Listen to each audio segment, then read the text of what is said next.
তুমি এরকম বোম্বা করে রানীর মতো বসে আছো কেন? বোম্বা করে রানীরা কিভাবে বসে তা তো জানি না, এমনি একটা নাম মনে হলো বলে দিলাম। কি মন খারাপ কেন? এমনি। শোনো, মন জিনিসটা তৈরি হয়েছেই আনন্দ করার জন্য। এটা কি কষ্ট করে খারাপ করে মানে কষ্ট পাওয়ার কোনো দরকার আছে? মন থাকবে সর্বদা প্রফুল্ল, লা লা লা লা লা, এরকম। তোমার তো কোনো চিন্তা নেই, বাপের টাকায় খাচ্ছো, দাচ্ছো, ঘুরছো, বন্ধুদের সঙ্গে সারাক্ষণ ঘুরে বেড়াচ্ছ, ইচ্ছে করলেই সুন্দরী প্রেমিকার কোলে মাথা রেখে বাদাম চিবাচ্ছ। তোমার মন তো সর্বদা প্রফুল্লই থাকবে। তা আপনি কার পোশাক খাচ্ছেন, কি করছেন? তুমি কি এরকমই থাকবে, কিছু করবে না? বারে, আমি তো চাকরি করতেই চাই, বাবাই তো চাকরি করতে দিচ্ছে না। বাবার এক কথা যে ফ্যামিলির এত বড় একটা বিজনেস আছে, আমার বড় দুই ভাই সেই বিজনেস সামলাতে গিয়ে হিমশিম খাচ্ছে, আমি বিজনেস অ্যাডমিনিস্ট্রেশনে পড়াশোনা করার পরও কেন চাকরি করব? ঠিকই তো বলেছেন। জি না, আমি আমার বাপের বিজনেসে জীবনও জয়েন করব না। তখন মানুষ বলবে যে বাপের অঢেল টাকা পয়সা আর বিজনেস ভাঙে আমি খাচ্ছি, নিজের কোনো যোগ্যতা নেই। কিন্তু আমি নিজের পায়ে দাঁড়াতে চাই, নিজে চাকরি করতে চাই, নিজে উপার্জন করতে চাই।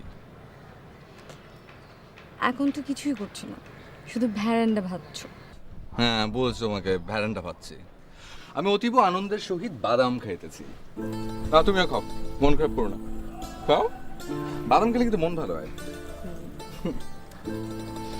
শোনো, এত চিন্তা করে কিছু হয় না, বুঝেছ?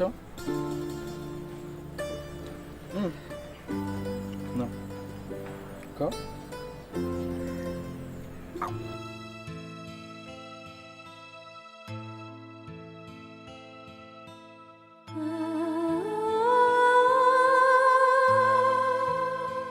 আমার মনটা কি আর কোনোদিন ভালো হবে? কখন উৎফুল্ল হয়ে আবার সুমির পাশে বসে বাদাম খেতে পারবো?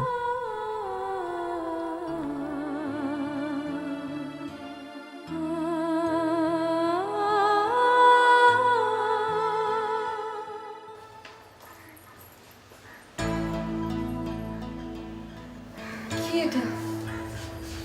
দেখি না, কি সুন্দর ছেলে, আশফাক। লন্ডনে থাকে, পিএইচডি করছে। খুব ভালো ছেলে, আর ফ্যামিলিটা আরো ভালো। তো দেশে এসেছে বিয়ে করতে। তোর বাবার সাথে পাকা কথাও হয়ে গেছে, নেক্সট উইকেই বিয়ে। বিয়ের পরে দুজনে মিলে লন্ডনে চলে যাবি। অসম্ভব, আমি এই বিয়ে করব না। কেন বিয়ে করবি না কেন? আমি এই ছেলেকে বিয়ে করব না। তা করবে কেন? তোমার তো ভালো ছেলে পছন্দ হবে না? তোমার পছন্দ যত খুনি, বদমাশ, সন্ত্রাসী ছেলে পেলে। মা, চুপ, একদম চুপ, একটা কথা বলবি না। তোর জন্য লজ্জা মুখ দেখাতে পারি না। আমার মেয়ের খোঁজে বাড়িতে পুলিশ আসে, আত্মীয় স্বজন নানা রকম প্রশ্ন করে। এবার দয়া করে বিয়ে করে দেশ থেকে পালিয়ে গিয়ে আমাদের মুক্তি দাও, আমাদের রক্ষা করো।